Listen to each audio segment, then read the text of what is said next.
You know, with the release of the Nintendo Switch, people really do go insane. Every time a brand new shiny console drops, people lose their gourds trying to search every last possible place they can find it at the best deal. Even though the best deal translates to thousands of dollars, I usually wait it out though till it gets cheaper. The only time I ever actually remember getting a console at launch was when my parents got me the Dreamcast back in the day, and today we're going to take a look at a Dreamcast game, a sequel to one of my favorite games on the system. Today let's check out Power Stone 2, released in 2000 by Capcom.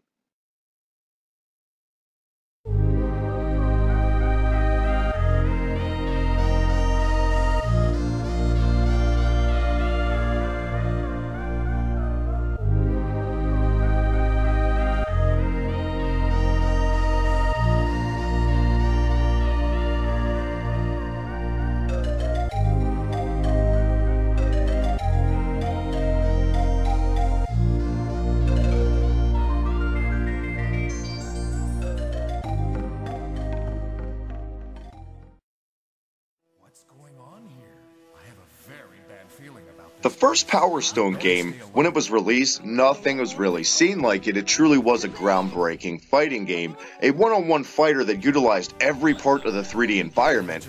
Honestly, to be a master at the game, you really just had to throw shit. Honestly, yeah, there was a combo system and stuff, but this game was all about chairs and objects.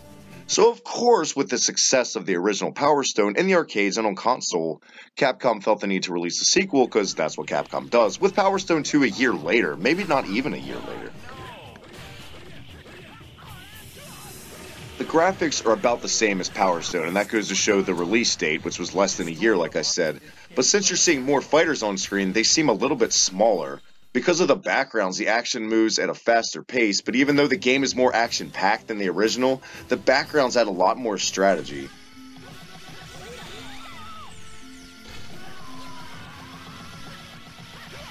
Really, at the end of the day with Power Stone 2, it's either love or hate. You love it because of all the on-screen insanity like we'd see later in Smash, or you just abhor it because that's just too much going on and you like focusing more on one-on-one. If you're more into one-on-one, it does offer that mode, but I'd stick with the first Power Stone, whereas this is focused more in just mayhem. Honestly, the second game is more balanced gameplay-wise than the first. The most redeeming part about Power Stone 2, especially considering the time of release, was the interactivity of the backgrounds. They truly are amazing. They hold up too. There's all kinds of zaniness, Indiana Jones boulders chasing you, skateboarding. It's all there and it's awesome. I recommend Power Stone 2. I wouldn't say it's a must-have. It is a bit pricey. Honestly, most people like the first, but I prefer Power Stone 2 to the original. That's just my 2 cents.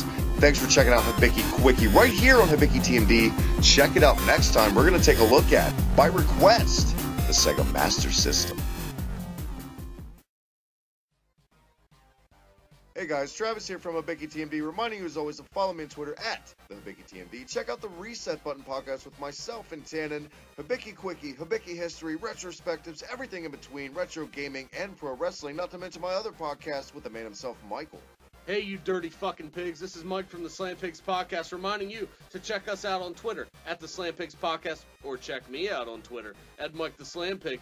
Or Travis, where can they find that other show? They can find everything in between right here on Hibiki TMD.